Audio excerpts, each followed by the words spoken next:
Salam ekspor.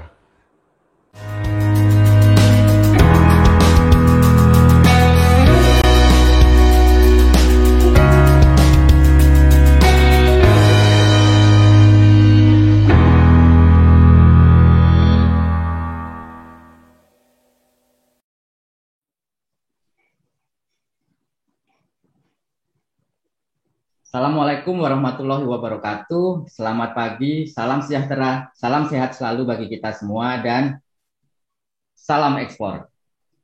Kembali lagi di Export Expert Talk bersama saya Haris, podcast mengenai ekspor, bincang santai bersama expert kita dari dalam maupun dari luar negeri. Nah, pada pagi hari ini Export Expert Talk sudah masuk ke episode ke-18. Nah, pagi hari ini kita kehadiran tamu spesial, expert kita yang cukup spesial, teman lama saya.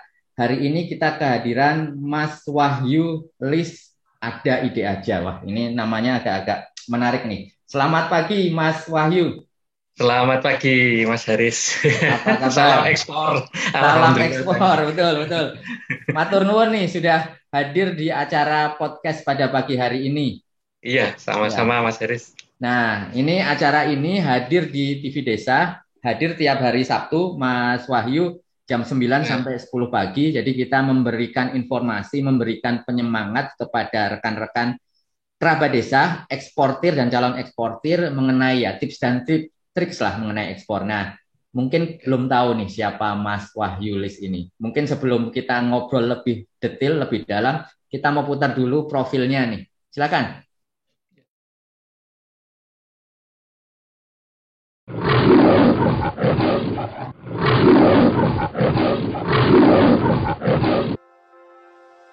Beliau bernama Wahyu Lis, ada ide aja. Panggil saja Mas Kuprit. Ciri khasnya pakai belangkon. Kalau dibayar. Kuliah di kimia UGM. Bukannya tambah sangar, malah tambah ambiar. Lahir dan dibesarkan di Jogja. Sudah besar pindah ke Solo. Pamitnya ngelamar pekerjaan. Jebulnya ngelamar perempuan. Remaja milenial ini sedang naik daun. Bikin usaha namanya, ada ide aja TBK, tukang boneka dan kaos.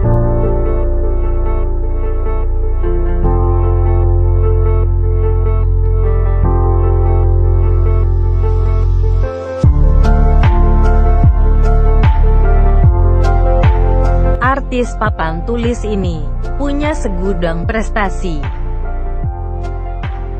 Maaf, gudangnya baru dicuci. YouTuber yang sudah asing lagi ini sering diliput media. Terakhir diliput Indosiar dalam acara patroli karena telah mencuri hati. Hati-hati, jaga hatimu, nanti dicuri. Jangan lupa subscribe channel YouTube Ada Ide Aja, supaya Mas Kuprit kelihatan punya pekerjaan. Bantu Mas Kuprit mencari nafkah. Kalau hadirin well hadirout subscribe, memperbesar kemungkinan Mas Kuprit sering pakai belangkon. Semoga mengharukan.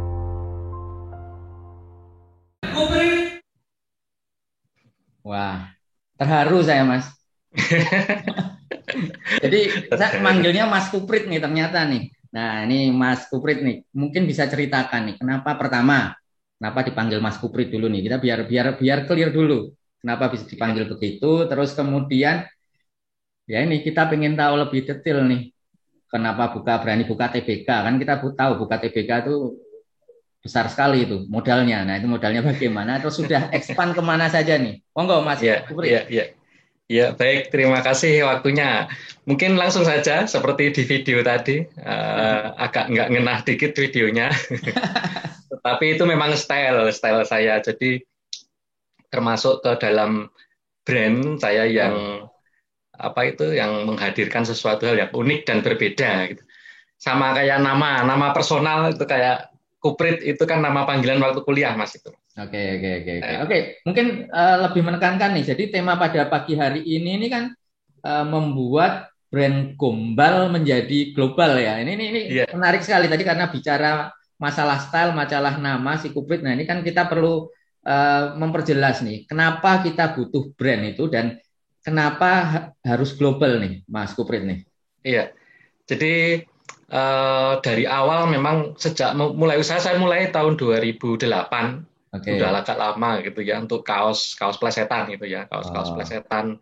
Terus mereknya kaos yang terkenal di Jogja itu ya? Oh, mungkin beda. Kalau ini belum terkenal. Oh, belum terkenal. Oke. Nggak apa-apa, nggak terkenal. Tapi saya penting kemana-mana dulu. Jadi, apa itu?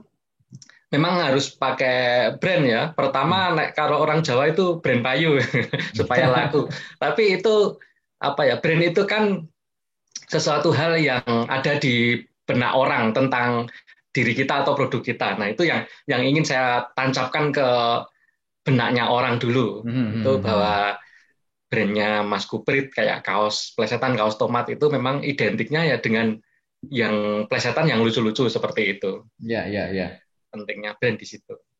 Ya, oke. Berarti intinya kalau brand itu gimana caranya tertanam di orang-orang ya, jadi teringat ya. Betul. Ya, contoh mungkin betul. Mas Kuprit nih, brand yang sekarang paling teringat orang tuh apa nih mungkin sekarang? Ya selain mungkin sekarang orang paling kenal kita di luar negeri atau memang wong Jepang, wong Thailand nih, Mas Kuprit? Iya, kebetulan orang asli sana gitu. Waduh. Ya itu ketemunya di sosial media, cuma kita secara intens berkomunikasi, kemudian ya yang dari hal yang paling sederhana misalnya tentang bahasa. Misalnya saya buat kemarin yang terakhir itu kita bikin kaos tapi berbahasa Jepang, itu saya langsung konsultasi sama orangnya juga, ini benar nggak, ini tulisannya apa ini? Oh, ada 3 ternyata, katakanlah hiragana sama kanji. Ini 3-3-nya dikasih tuh. Kamu pakai yang ini, kamu pakai yang ini. Ya. Ini kan kalau hanya orang teman di Indonesia belum banyak yang ini. Paling guru bahasa Jepang saya bisa, tapi ini kan orang Jepang asli jadi lebih mantep. Kemudian kayak yang terakhir dibuat tuh boneka Shinkansen itu kan juga belum ada yang bikin di Indonesia.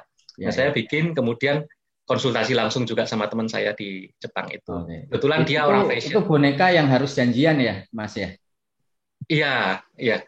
Harus janjian sama kerjasamanya sama komunitas.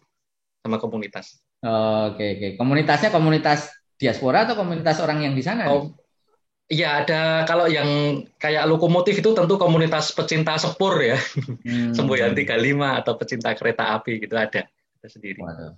Nah, ini berarti bahasanya kita ini spesifik nih kerabat desa sekalian. Jadi Mas Lis ini, Mas Kuprit ini memang mencari pasar yang mungkin nggak besar. Bahasanya kita sampaikan seperti itu. Dia spesifik ke komunitas tertentu atau orang-orang tertentu yang bahkan kalaupun kita ngobrol kayak gini, mungkin beberapa orang roaming nih, kita nggak ngerti nih, kita ngomongin apa nih. Tetapi pada orang-orang tertentu, komunitas tertentu, ini suatu hal yang menarik. Dan mungkin daripada kita jualan umum ya, jualan yang harganya mungkin harus murah-murahan ya, tapi kita bisa spesifik di komunitas tertentu itu dengan harga yang mungkin bisa kita tentukan bersama, dan itu mungkin salah satunya kelebihan branding di situ ya, berarti ya Mas Lis. Iya, betul. Iya, main karena memang perlu diketahui teman-teman semua bahwa produk saya bukan mass product ya, bukan mass product. Industri kreatif itu ya satuan seperti itu, produknya satu, unik, spesifik, dan niche itu ya, niche market. Jadi marketnya itu kecil, cuma sekalinya orang yang masuk ke komunitas yang tepat ya udah langsung seneng gitu. Kayak tadi komunitas sepur kita bikin boneka bentuk Shinkansen, ya mereka yang seneng. Mereka yang seneng. Orang luar mungkin kurang begitu tertarik, tapi kalau kita begitu masuk ke komunitas yang tepat ya udah langsung satu orang beli langsung semuanya kepingin. Nah, seperti itu. Ya. Berarti jualan itu nggak perlu banyak ya sebetulnya ya. Yang penting untungnya yang banyak kan berarti. Marginnya.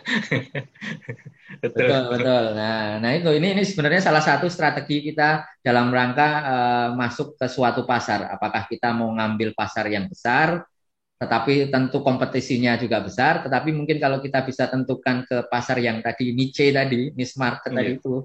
tentu kita kompetisinya bisa lebih kecil dan bahkan kita marginnya bisa besar. Nah, itu menarik nih yang perlu menjadi pelajaran kita bersama nih. Tapi kita ingin tahu nih caranya bagaimana nih menemukan tadi niche market itu, Mas Uprit. Iya, kalau jadi di marketing sendiri itu kan yang paling penting kunci pertamanya itu kan segmen sebenarnya. Segmen marketnya siapa? Kalau itu nggak ngerti ya kita jualannya bingung. Ini mau jualan apa ke siapa gitu. Tapi yang paling yang saya ketahui dulu itu harus segmennya dulu. Ini siapa nanti kira-kira yang membutuhkan atau yang kira-kira kalau kita liatin itu langsung tertarik gitu. Itu segmennya dapat baru kita kemudian create. Atau memang kita dari awal karena sifatnya custom, orang-orang yang datang. Ini bisa nggak bikin boneka seperti ini?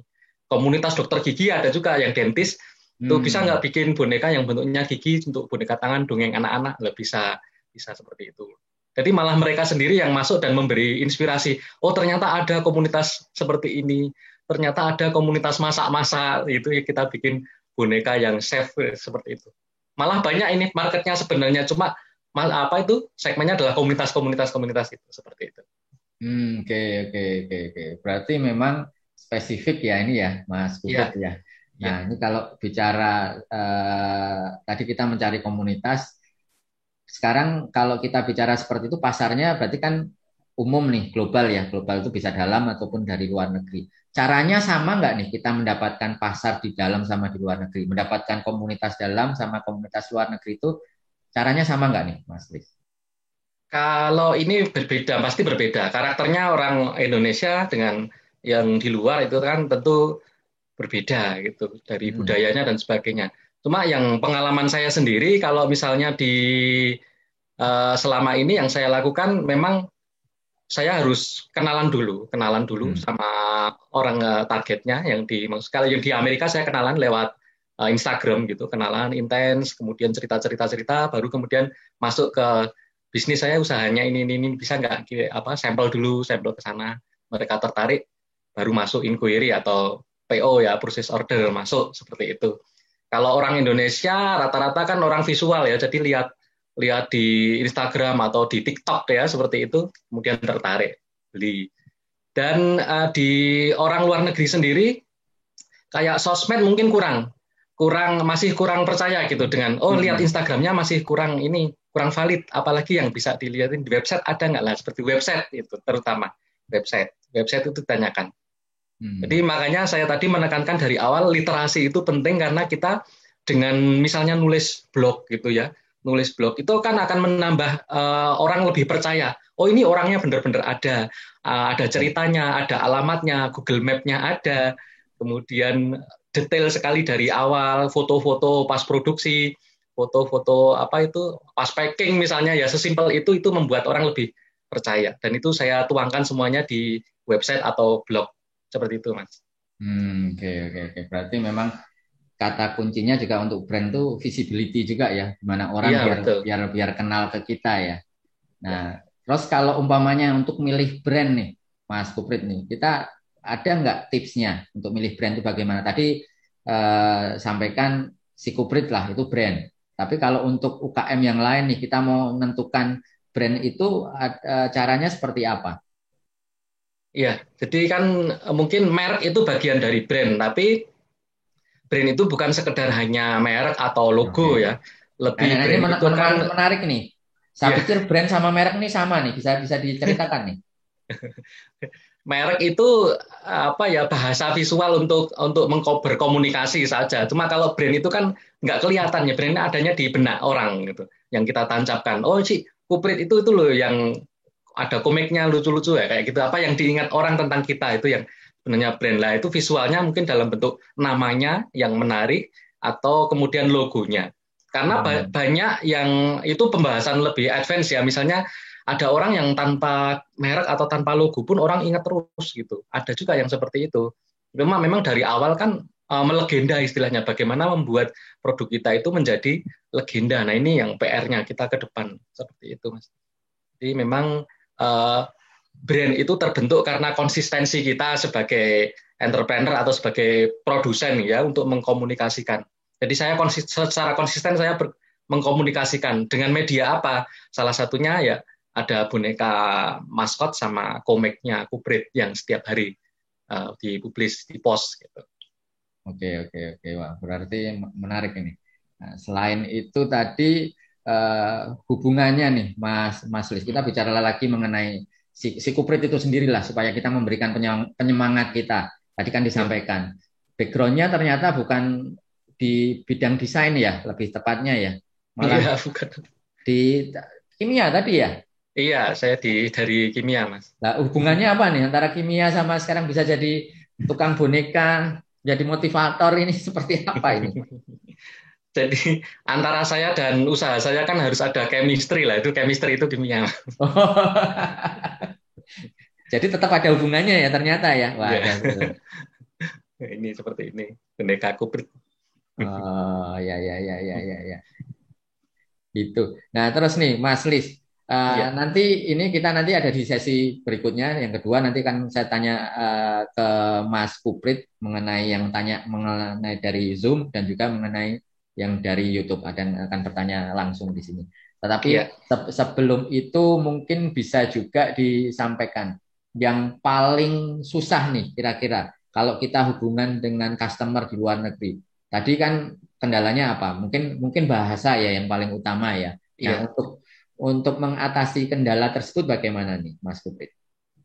Nah, ini justru yang cukup menarik dan unik saya ketika dengan teman-teman dari Thailand ya, karena mereka memang ya sama lah karakternya sama kita, bahasa Inggrisnya mungkin agak kurang gitu ya. Nah, mereka pakai bahasa asli yang hurufnya huruf Thailand seperti itu. Ya. Itu malah saya tertantang untuk belajar ke sana. Mas, saya mempelajari bahasanya, saya mempelajari huruf-hurufnya. Kemudian kalau chat itu ya masih mengandalkan Google Translate Betul. seperti itu. Tapi malah kita malah antara saya dan mereka malah sama-sama belajar bahasa Inggris. Oh, ini kalau di sini namanya ini.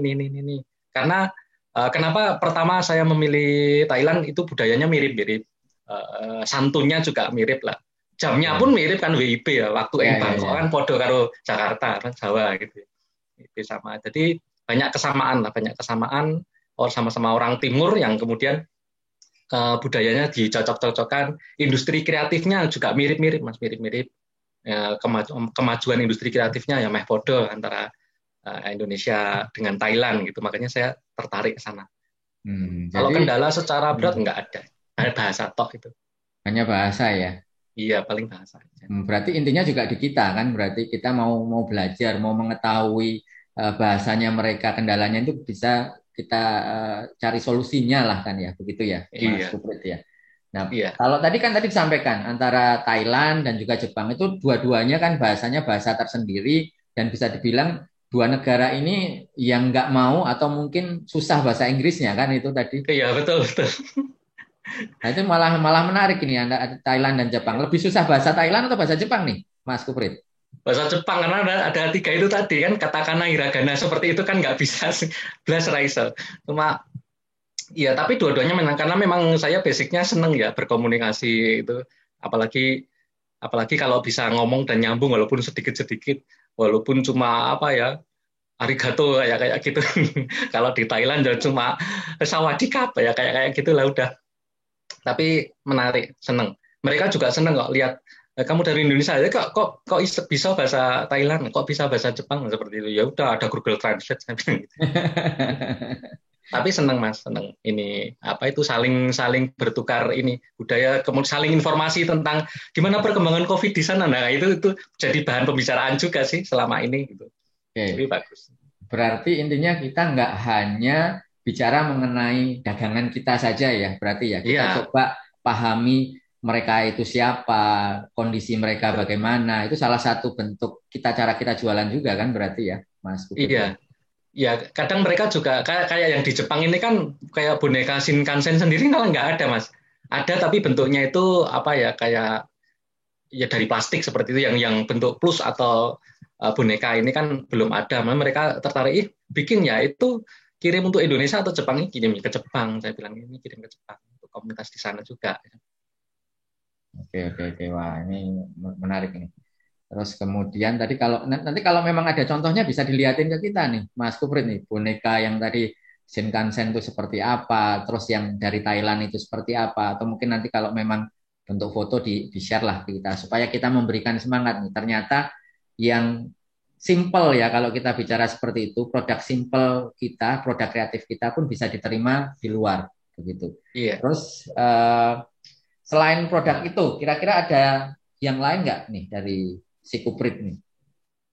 Kalau saya sendiri kan di tahun 2012 ada produk yang coklat custom, tapi itu kan nggak bisa jauh-jauh ya kirimnya karena kan makanan coklat itu paling jauh sampai ke Batam sama Makassar gitu. Kalau dari saya di Kota Solo, Jawa Tengah.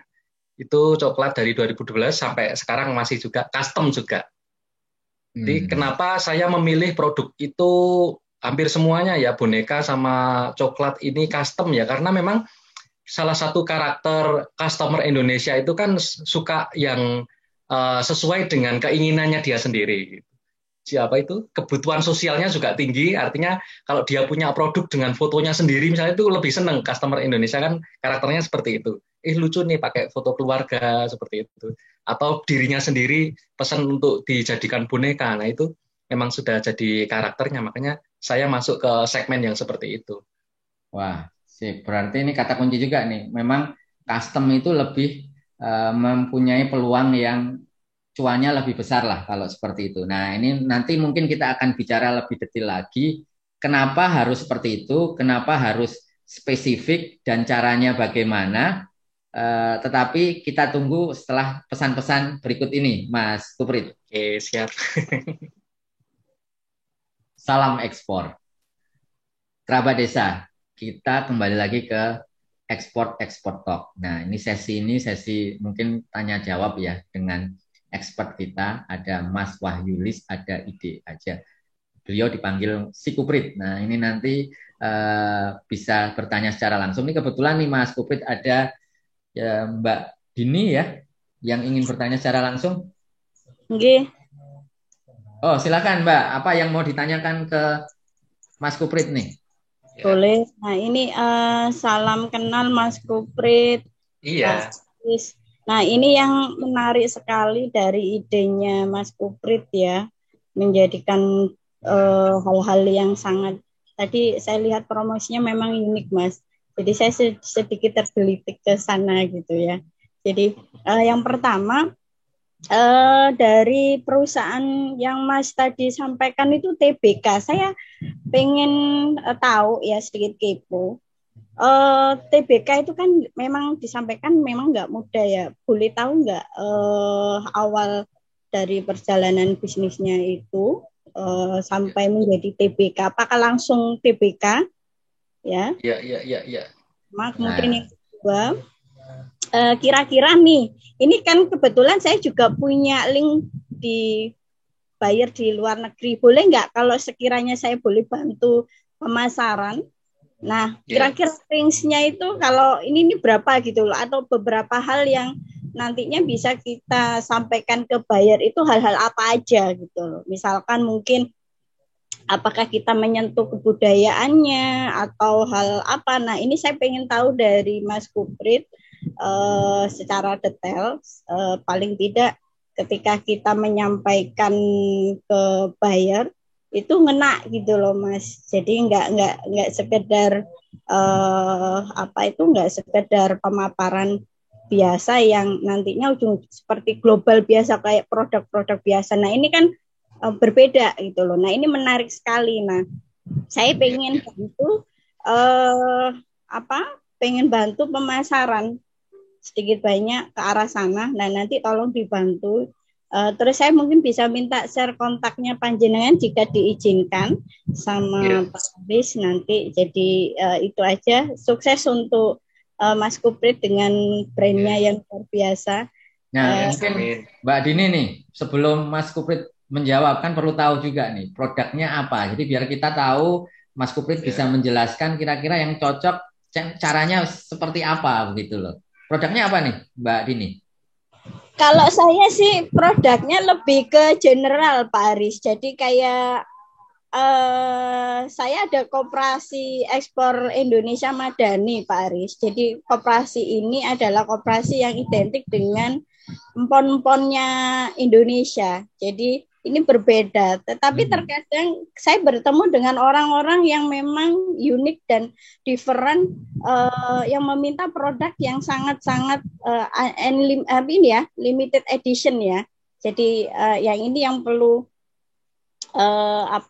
barangkali mungkin saya bisa bantu sekalian untuk ini, untuk pemasaran itu sih Pak Aris.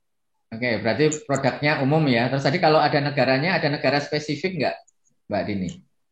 Kalau saya saya pegang di Eropa sama Jepang juga. Cuman yang makanya saya pengen belajar dari Mas Kuprit juga ya. Hal-hal apa saja sih sebenarnya yang untuk menjelaskan ke buyer yang custom ini gitu loh. Hal-hal apa saja itu sih Pak Haris. Oke, ya itu mungkin silakan nih Mas Kuprit bisa dijawab. Khususnya tadi terkait TBK nih, jadi sampai ke situ nih, silakan monggo. Oke, jadi gini Bu, apa itu TBK itu jangan salah ya, itu bukan kayak perusahaan yang IPO ya, Initial Public Offer. TBK itu tukang boneka dan kaos, ngono loh. Jadi banyak yang mengira, wah wis TBK, wis jual saham ya. Ya benar TBK tapi ya tetap benar ya. Tetap di tulisannya itu TBK. Di Google Map itu ada ide aja TBK juga. Tukang boneka dan kaos. Nah, itu salah satu bentuk supaya orang tergelitik mungkin yang dibuat oleh Mas Kuprit itu tadi. Jadi orang tertarik dulu, baru cari tahu, oh ternyata TBK-nya ini TBK tukang boneka dan kaos nih ini ternyata. Nah, betul. Nah, ini tadi kalau yang ditanyakan Mbak Dini nih, mungkin Mas Kuprit bisa memberikan masukan mengenai caranya. Ini kan tadi sudah jelas disampaikan. Produknya ini ya mungkin bukan produknya jelas bukan produk boneka, tetapi spesifiknya sama lah, mencari produk yang atau pasar yang spesifik. Caranya bagaimana nih? Bisa dikasihkan tips dan triksnya, Mas Kuprit? Kalau yang selama ini yang saya lakukan memang personal ya, pendekatannya itu sangat berbeda dengan orang yang jualan mass product, misalnya furniture atau apa gitu kan. Malah saya tuh nggak ada pengalaman yang seperti itu. Saya memang pengalamannya dari awal itu barang dari industri kreatif yang itu limited edition atau custom, dan tidak dibikin banyak. Apalagi yang boneka ini malah satuan, satu orang pesan satu, itu nggak bikin mass atau nggak bikin banyak seperti itu. Makanya salah satu cara pendekatan saya adalah ketika kenalan ya kenalan secara personal, nggak pernah ngomongin dagangan itu, nggak pernah ngomongin dagangan. Jadi ngobrol mengalir aja, obrolan tentang yang tadi yang saya ceritakan, yang sekarang lagi hot ya karena seluruh dunia kena pandemi seperti ini ya, kita tanya jawab tentang itu, gimana itu COVID di sana seperti apa, penanganannya seperti apa, lockdown nggak, nah kayak gitulah. Itu nanti lebih akrab karena kita mengalami kesamaan nasib ya, kesamaan nasib. Yang pertama itu, kemudian yang kedua saya mencoba masuk sampai ke budayanya, benar-benar saya pelajari gitu. Bahasanya, budayanya, kemudian ketika misalnya di Jepang itu saya riset juga boneka di Jepang itu kayak apa sih, sampai ke boneka yang serem di Jepang itu apa sih bedanya sama boneka di Indonesia kayak apa ini, yang di Hollywood misalnya itu seperti apa boneka-boneka, ada yang boneka biasa, ada yang boneka serem, yang apa itu yang lagi ngehits apa seperti itu saya riset semuanya. Jadi nggak ngasal kemudian kenalan jualan, nggak seperti itu. Itu memang tahapnya nggak instan ya, bukan hal yang instan. Sama seperti kalau di Thailand itu malah saya berkesempatan untuk ke sana 2 kali, ketemu dengan kenalan-kenalan saya yang lewat Instagram itu, ketemuan di sana ngobrol-ngobrol, kemudian bekerja sama antara apa itu, saya mencoba masuk industri kreatif yang di Indonesia yang bisa dibawa ke sini apa seperti itu. Jadi ngobrolnya benar-benar secara personal. Dan mereka lebih suka ketika kita banyak ngerti juga. Misalnya, yaitu tadi tentang budayanya. Saya tahu loh Songkran itu ya. Apa itu? Tahun barunya Thailand yang pesta tembak-tembakan pakai air itu saya ngerti. Kemudian saya ceritai, saya ngerti loh itu pesta air itu kayak. Mereka seneng. Kamu kok ngerti? Nah, seperti itu mereka seneng. Kadang-kadang mereka balas juga ngomong terima kasih. Kok ngerti terima kasih orang. Ya ngerti, saya juga mempelajari bahasa Indonesia dia bilang gitu.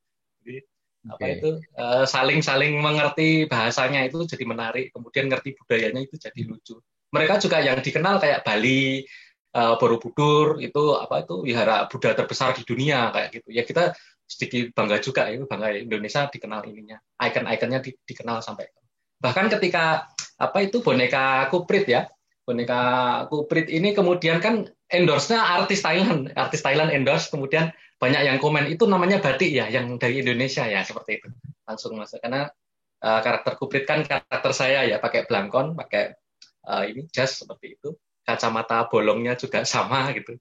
Bener-bener ini maskot yang selalu saya bawa, nggak pernah ketinggalan seperti itu. Oke. Jadi gitu Bu. Berarti pendekatannya pendekatan personal dulu ya, Mas Kuprit ya? Iya. Customer Indonesia pun juga sama. Saya ke customer Indonesia itu sama seperti itu, menyapa hal yang paling praktis, misalnya menyapa follower. Follower itu disapa, jangan didiemin aja kayak di Instagram. Itu ada yang follow itu langsung kita chat, ini dapat info dari mana, kadang tak tanya kayak gitu. Oh, tadi googling Mas, googling nyari-nyari boneka, ketemu Instagramnya kayak gitu tuh. Jadi sebisa mungkin itu kita jalin komunikasi. Dan di awal itu nggak usah ngomongin soal dagangan ya, ngobrol aja biasa. Nanti lama-lama orang itu seneng, tertarik dengan kita, nyambung ngobrolnya, udah itu dagangan itu nyusul, nanti bisa masuk pasti. Berarti itu sebetulnya kata kuncinya itu silaturahmi itu, Mas. Nah, betul. Mas. Silaturahmi itu memang membuka rezeki yang lebih besar lah, yang lebih panjang lah, seperti itu. Nah, cuman tentunya kalau kita pedagang lah, jualan lah, pasti kan ada waktu nih. Kira-kira kita temenan atau ngobrol-ngobrol itu sampai kapan? Mungkin bisa diberi tips dan trik nih. Kira-kira sampai berapa waktu sih, berapa butuh waktu nih menurut pengalaman Mas Kuprit, dan cara nawarinnya yang enak tuh seperti apa nih, Mas Kuprit? Biar close lah, biar deal lah, seperti itu. Biar closing ya. Ya, biar closing. Biasanya kan kalau saya memang mengarahnya ke anak-anak milenial itu kan banyak yang di Instagram. Kalau kita di Instagram begitu ngobrol kan otomatis mereka akan membuka profil dan melihat-lihat galeri yang ada di sana. Kemudian mereka sendiri yang akan nanya. Itu kadang sekali kita chatting langsung bisa nanya-nanya seperti itu. Ada juga yang butuh misalnya contoh misalnya apa itu mock up, bisa nggak dikirim ke sini, ya udah saya kirim, nggak apa-apa, nggak masalah seperti itu. Dan apa ya, yang jelas mereka senang ngobrol, berkomunikasi, apalagi kita ngerti dengan budayanya atau bahasanya, itu nanti pasti akan apa itu kayak produk yang kita jual itu mereka juga akan tertarik. Ada yang cepat juga, ada yang butuh waktu juga seperti itu. Rata-rata berapa lama tuh, Mas Kuprit? Ya nggak lama-lama, Mas. Kalau kita misalnya apa itu antara begitu ngobrol, tapi ya nggak langsung artinya kita ketemu di sini atau mereka yang menemukan kita ngobrol langsung deal gitu, enggak. Nanti butuh waktu, misalnya katakanlah selama 1 minggu interaksi atau mungkin beberapa hari seperti itu. Hitungannya ya ada beberapa hari. Ya, nah itu berarti kata kuncinya memang kalau kita jualan, kita nggak bisa langsung menawarkan produk kita. Tadi memang apalagi kita bahasanya ini tadi yang disampaikan Mas Kuprit, pasar kita itu kan spesifik ya, orang butuh dimengerti dulu. Jadi setelah kita tahu dia, paham dia, butuhnya apa, nah itu baru mungkin bukan kita yang menawarkan mungkin ya Mas Kuprit ya. Iya, mungkin mereka akan bertanya, loh ini tadi lihat profil nih contohnya loh, ternyata ada boneka nih kayak gitu, bisa nggak seperti itu? Nah itu saya yakin itu udah 90% deal lah. Orang belum nanya harga dulu, jadi harga itu mungkin nomor 2 terakhir, betul ya? Begitu ya, Mas Kuprit? Iya. Kalau kita menawarkan di awal nanti dianggap spam gitu ya, jangan nyepam gitu. Karena pada dasarnya kan orang itu nggak suka diiklani, tapi suka membeli gitu. Sama kayak orang Indonesia kan juga sama, nggak seneng diiklan itu, nggak seneng. Tapi kalau membeli itu seneng. Makanya pendekatan saya itu, kalau nanti mungkin Bu Dini bisa melihat, kalau mau kontak saya juga ada di Instagram saya ya, ada ide aja. Instagramnya ada ide aja. Di sana kalau dilihat isinya ya konten komiknya Kuprit semuanya. Tapi kalau di swipe gitu ada produk-produknya, boneka custom seperti itu. Jadi orang itu tertarik untuk membuka apa itu Instagram saya karena ada kontennya seperti itu. Ya, berarti tadi kalau untuk masalah kontaknya, nomornya berapa sudah ada ya, dicari di Google udah ketemu ya. nomornya ya? Ada di Google, ada di Instagram saya, di Ada Ide Aja, atau kalau di googling Mas Kuprit dapatlah nanti. Nah, itu salah satu kuncinya juga. Kontaknya itu mudah ditemui, di mana-mana sudah ada lah, itulah Mas Kuprit, gampang lah itulah. Nah, Iya. ini tadi yang menarik nih Mas Kuprit. Tadi sudah jelas disampaikan bahwa kalau kita tahu pasarnya, kita tahu strateginya bagaimana. Nah, ini kalau kita bicara niche market, dan yang menurut saya UKM Indonesia tuh cocoknya tuh bukan saingan masalah di harga, tetapi mungkin kita cari market-market atau komunitas yang spesifik. Nah, tadi bahkan disampaikan produknya Mas Kuprit itu malah jualnya satuan nih. Bahkan kalau kita bicara tadi ngirim ke Jepang, ngirim ke Thailand, tadi juga ada yang ke Australia, ke Amerika juga. Itu ngirimnya satuan juga ya, berarti ya Mas Kuprit ya? Ya, ada yang satuan, ada yang langsung beberapa piece seperti itu.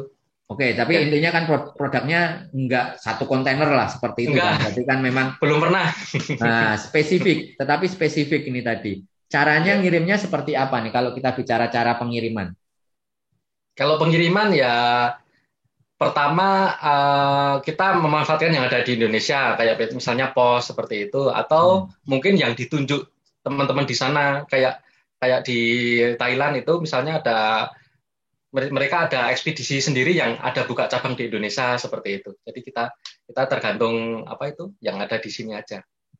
Oke. Dan itu prinsipnya sebetulnya diobrolin sama buyernya ya berarti ya Mas Kuprit ya?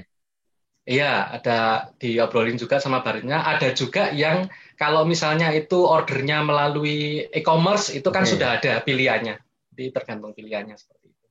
Oh, berarti di e-commerce juga kita harus aktif juga berarti di situ. Iya, betul. Kalau e-commerce lebih ketat. E-commerce lebih ketat. Aturannya itu ketat banget. Nah, ini kalau bicara e-commerce nih. Kita kalau bicara spesifik, tadi kalau e-commerce kan persaingannya sudah tadi disampaikan Mas Kuprit, ketat. Bisa nggak kita dikasih tips nih, kira-kira mensikapi persaingan yang ketat itu seperti apa supaya produk kita atau brand kita tetap masih tampil dan diingat oleh orang nih, Mas? Iya, jadi kalau saya memang tidak pernah dari awal itu yang namanya price war atau perang harga seperti itu ya. Strateginya bukan di harga atau bahkan diskon-diskon itu malah jarang juga. Karena memang produk kita dicari, kemudian orang itu mencari lewat mesin pencari tentu saja, lewat Google misalnya, ya kita usahakan di Google itu tampil di halaman terdepan, seperti itu aja. Nanti begitu orang googling di halaman paling awal kan mereka malas untuk buka-buka. Kalau sudah nemu di awal kan buka. Untuk scroll-scroll lagi di page selanjutnya kan sudah malas. Paling ranking 1 sampai ranking terbawah aja yang mereka akan review seperti itu. Jadi memang yang saya usahakan dari awal strateginya adalah mengoptimalkan bagaimana caranya produknya ini kemudian ketika dicari itu tampil di halaman terdepan. Kemudian baru setelah itu kita memikirkan brandnya itu seperti apa ininya yang membedakan dari produk lain. Kenapa harus pesen boneka atau pesen kaos ke tempat saya? Kenapa apa bedanya dari produk yang serupa seperti itu? Nah, tadi bicara produk yang serupa, berarti sebetulnya kan memang ada kompetitor ya, Mas Kuprit ya? Ada sebenarnya, ada beberapa, cuma ya masing-masing berkarakter sendiri-sendiri. Ada yang bisa custom tapi kena minimal order misalnya 100 piece itu ada. Kalau saya sendiri memang satuan gitu. Yang membedakan dengan yang lain bisa mock up atau bisa bikin satu saja seperti itu. Oke, berarti kalau saya buka di website yang kayak Amerika itu yang boneka custom rata-rata malah 1000 piece minimal order. Jadi saya menangnya di sana. Saya bisa bikin satu saja. Ya, betul. Jadi kerabat desa sekalian. Jadi memang kita strateginya itu harus jelas di depan. Bahkan tadi kalau disampaikan Mas Kuprit tadi, kita targetnya bahkan kita nggak bukan 1000 tadi. Targetnya malah hanya satu tadi. Kita kenal satu tadi, buatin satu, kenal personal, malah bisa produknya itu bisa ditawarkan oleh si personal itu tadi ya, Mas Kuprit ya. Tadi betul, mungkin bisa diberikan gambaran lah yang sudah tadi contoh tadi disampaikan ada di Thailand ada influencer pesan ini tadi. Dia pesannya dari mana itu sih bisa dapat kontaknya Mas Kuprit? Dari hashtag di Instagram. Rata-rata itu yang anak-anak milenial itu nyarinya lewat IG. karena langsung visual kan kalau Instagram. Kemudian mereka mencoba explore, mencari-cari. Kalau yang teman-teman yang di Amerika itu menanyakan website, saya bilang websitenya bahasa Indonesia, oh nggak masalah, langsung kan bisa langsung ditranslate gitu, seperti itu. Jadi memang mainnya mengoptimasi media sosial termasuk kayak Instagram seperti itu. Kemudian kita juga prepare landing page atau websitenya itu yang informatif. Oke, berarti memang sekarang harus lewat internet semua ya, Mas Kuprit ya? Iya, itu memang kalau memang dari awal memang saya online dari 2008 tuh memang penjualannya online gitu. Jarang yang offline jarang sekali. Oke, berarti kalau memang jarang offline, semuanya sekarang memang sudah di online, apalagi kondisi sekarang ini pandemi, semuanya juga sudah lari ke online. Eh, Bisa kasih caranya atau tips dan triknya tadi disampaikan biar nama kita atau produk kita di ranking 1 lah. Itu caranya bagaimana? Dan kalau kita bicara biaya nih untuk biar bisa ada di halaman 1 itu bagaimana dan berapa tuh, Mas? Iya, jadi seperti saya cerita di awal tadi, kan kita perlu yang namanya literasi digital. Yang namanya Google itu mencatat amal perbuatan online kita, ya. Itu mencatat amal perbuatan online. Jadi apapun yang kita tulis itu kan terrekord. Nggak akan hilang kalau kita nggak menghapus. Seperti itu. Makanya dari awal bikin usaha, saya menulis itu. Dari 2008 itu saya nulis. Ada ide aja produknya, kaos plesetan, kemudian ada boneka custom, itu saya tulis. Ada nomor apa itu WA dan sebagainya, apa itu akun media sosial Facebook, Instagram, sampai yang paling ngehit sekarang TikTok seperti itu pun kemudian saya tulis dan itu diinformasikan secara konsisten. Jadi bikin cerita di bawahnya ada kontaknya seperti itu. Nah cerita ini kan mengandung kata kunci. Kata kunci ini yang akan nyantol di mesin pencari. Jadi setiap kali cerita bikin apa itu headline, bikin judul cerita atau blog misalnya itu memuat kata kunci. Produsen boneka custom di Solo misalnya kayak gitu. Nanti begitu orang nyari boneka custom satuan, nah udah itu. Mungkin halaman ranking 1, 2, 3 atau berapa itu milik saya seperti itu. Nah, berarti sekarang memang kalau dicari nomor halaman 1 ya, di halaman 1 ya? Di halaman 1 untuk kata kunci tertentu, mungkin boneka custom satuan atau custom boneka satuan atau boneka profesi. Berarti memang kita harus spesifik di situ kan ya, Mas Kuprit ya? Iya, jadi spesifik dan tidak menyimpang jauh. Kalau menyimpang jauh dibikinkan website sendiri. Kayak misalnya tadi boneka sama coklat kan mungkin agak berbeda. Ini saya bikin sendiri-sendiri websitenya. Oke. Instagramnya pun mungkin sendiri-sendiri, jadi tidak jadi satu. Karena kategorinya berbeda. Nanti kayak Google itu kan bisa pusing. Google itu pengennya yang satu spesifik. Kaos ada sendiri, websitenya, boneka ada sendiri, coklat saya ada sendiri juga. Saya sendiri-sendirikan. Nah, itu kan banyak tuh. Kira-kira ngurusinnya repot nggak, Mas? Enggak sih, kalau itu kebiasaan ya. Dan tidak apa itu awalnya mungkin saya tidak mentarget untuk 1 minggu harus posting ya, enggak. Tapi lama-lama karena kebutuhan dan ini karena harus optimasi, jadi ada admin yang saya minta untuk kamu update seminggu sekali aja nggak apa-apa, yang penting website saya itu ada update-nya seperti itu. Khusus untuk website. Kalau untuk Instagram kebetulan masih saya sendiri yang setiap kali ada produk tak foto tak upload gitu aja. Yang penting itu konsisten. Terus main hashtag sama kata kunci. Kalau di online intinya cuma itu sih di online. Ya, berarti memang salah satunya memang konsistensi itu memang kita harus lakukan.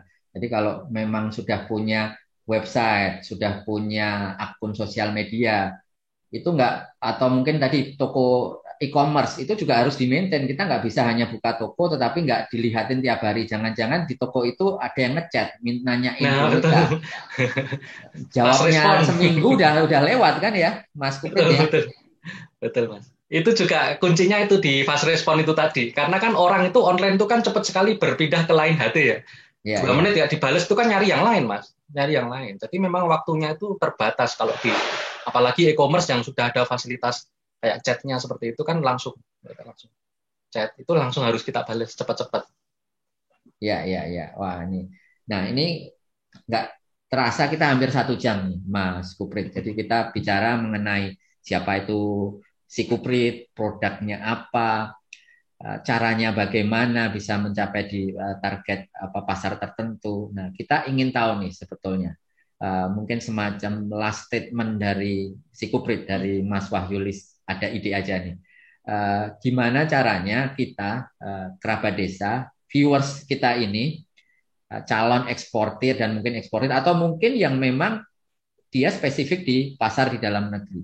Kira-kira menghadapi kondisi seperti ini apa yang harus kita lakukan? Tadi ada beberapa kata kunci yang mungkin nanti bisa di-highlight juga oleh Mas Kuprit. Kita memang harus ada brand yang teringat, orang ingat brand. Kemudian literasi digital.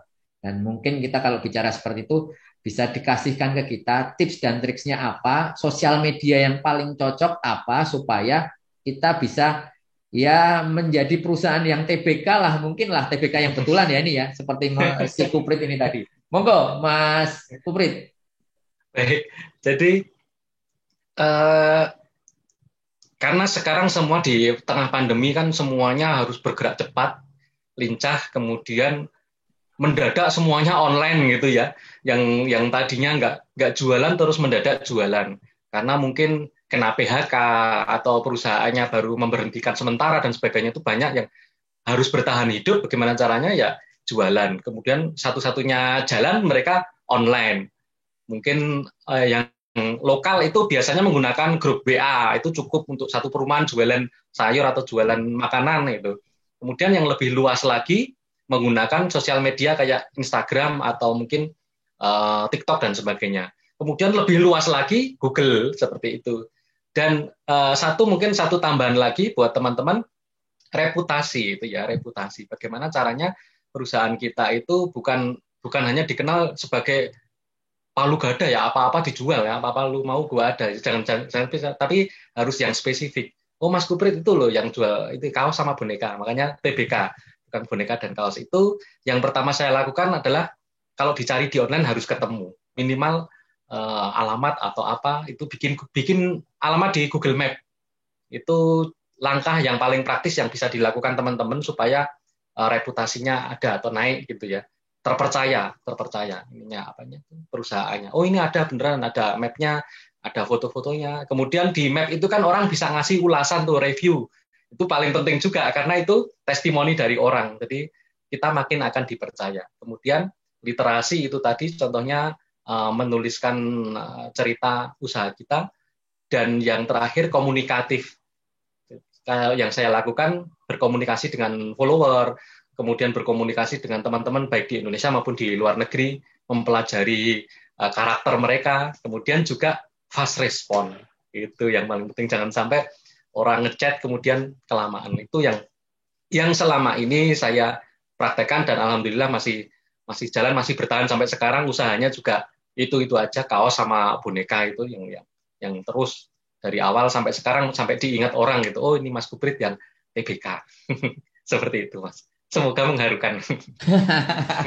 Siap, terharu nih kita, terharu nih. Jadi terima kasih sekali lagi kami ucapkan kepada Wahyulis ada ide saja, si Kuprit atas sharing informasinya, sharing pengalamannya terhadap apa yang dilakukan selama ini dan kepada kita nih tentunya kerabat desa.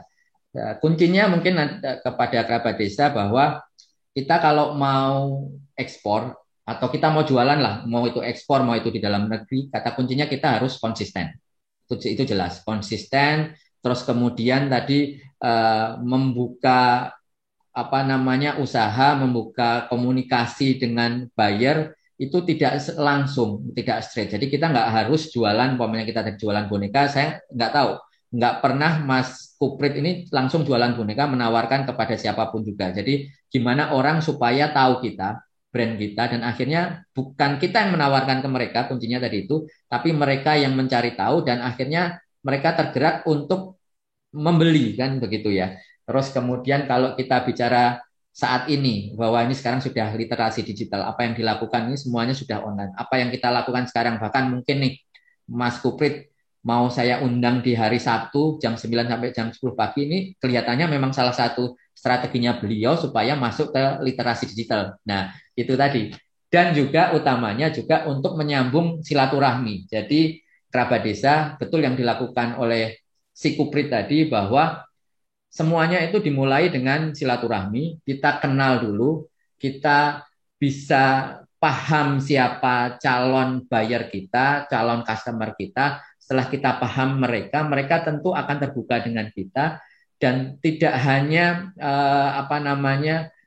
percaya dengan kita. Mereka tentunya setelah percaya dengan kita, mereka akan tahu apa yang dijual oleh kita dan akan lebih mudah untuk menjualnya, akan lebih mudah untuk menawarkannya. Dan mungkin tadi disampaikan harga itu menjadi nomor 2. Setelah kita percaya, menjual itu bukan suatu hal yang sulit. Nah, itu. Jadi kerabat desa, sekali lagi kami ucapkan terima kasih kepada si Kuprit. Semoga apa yang disampaikan menjadi penyemangat kita untuk bisa tetap eksis, tetap bisa berjuang, dan tentunya bisa mengalahkan dunia global. Nah, kerabat desa, tetap pantengin channel ini, tetap ikuti Expert Talk karena kita akan hadir setiap hari Sabtu jam 9 sampai dengan 10 pagi yang akan menghadirkan expert di bidang ekspor. Kembali lagi Sabtu depan dengan expert lainnya. Tetap semangat, tetap jaga kesehatan, dan salam ekspor. Salam ekspor. Makasih Mas Kuprit. Iya, sama-sama Mas. Oke.